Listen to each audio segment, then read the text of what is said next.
Hello there!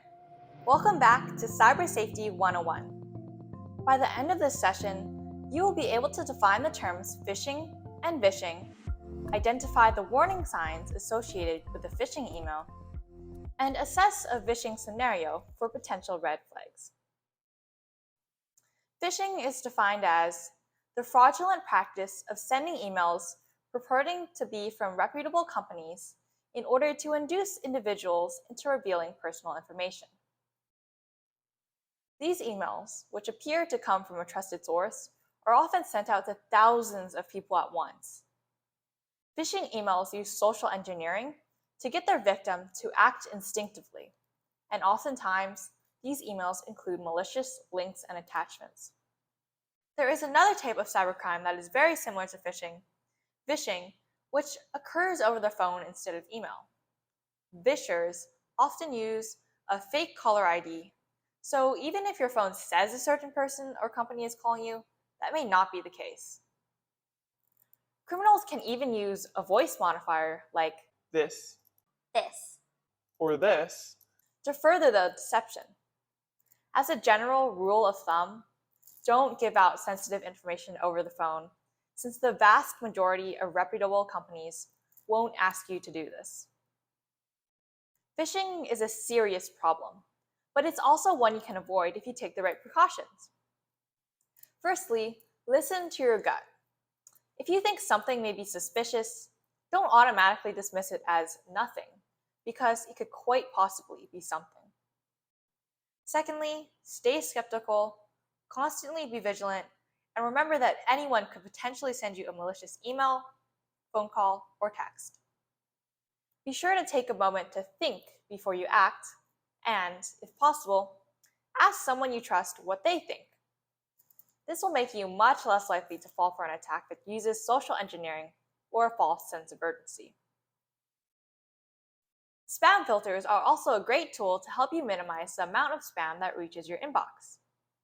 It is recommended that you check your spam folder occasionally to make sure that the filter is working properly, because you don't want important emails being blocked.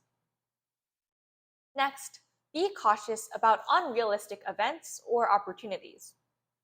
If it sounds too good to be true, it probably is. So be aware of money-making scams or free prizes. Ask yourself whether the email is prompting you to take action to either gain something, for example, money, or prevent a negative event from occurring. If so, avoid replying, downloading attachments, or clicking on links immediately, if at all. Another important precaution is to be aware of your emotions. If your emotions are heightened, know that the email may be possibly using social engineering against you, especially if it seems suspicious in other ways. Lastly, if you ever receive a malicious email, phone call, etc., be sure to report it. I will be discussing this further in Unit 4.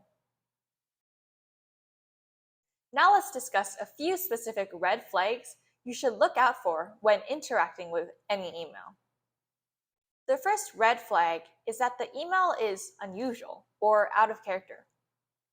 If you don't regularly contact the sender, the email's tone seems off, or the email is unexpected, be suspicious and avoid downloading any attachments from the email or clicking on any of the included links.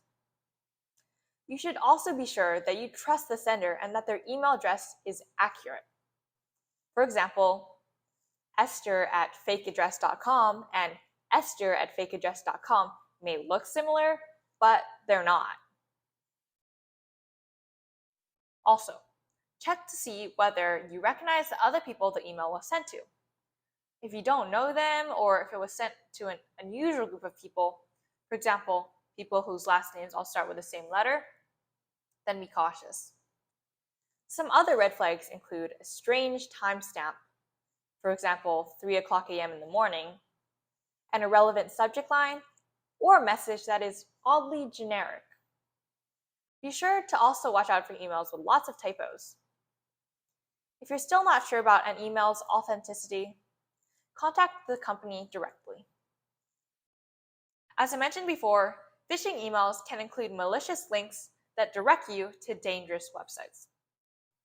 To avoid clicking on these links, hover over them with your mouse to make sure that the URL is completely correct. Make sure you look closely because, just like with email addresses, false URLs can be very difficult to spot. For example, there might be an extra dash, or one of the characters may be different. If you want to be extra careful, consider searching for the website separately instead of using the link in the email. Another red flag is attachments that have vague names or are out of the ordinary. Seemingly harmless files can actually be malware in disguise, so always be careful and think twice when opening and downloading files. If an email seems suspicious, directly contact the person or company who sent it to you, but talk with them over the phone or in person instead of emailing them. And always treat your personal information like it's extremely valuable, because it is. Keep it safe and secure and question anybody who asks for it over the internet, especially if you weren't expecting the request or you haven't talked with the sender about it in person. Also, remember that most reputable companies don't ask for sensitive information over email. Although these methods of cybercrime prevention can be tedious, they're worth it in the long run if you want to avoid pulling your money into the billions of dollars lost due to cybercrime each year, or wasting hours trying to restore your device, data, or money after an attack. Check out the infographics below for a quick review of these spam prevention methods, and I'll see you next time!